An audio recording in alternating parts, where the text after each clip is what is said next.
Hola, y en este video te muestro cómo activar notificaciones de aplicaciones en Huawei Watch GT 6.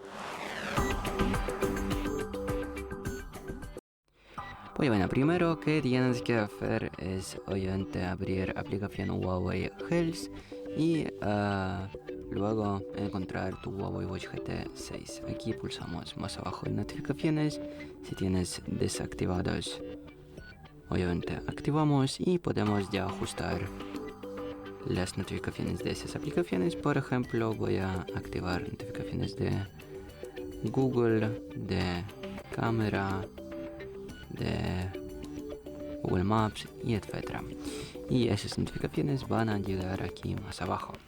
Y bueno, si te gusta el vídeo, si esta información ha sido útil para ti, deja un me gusta y no olvides a suscribirse al canal. Hasta luego.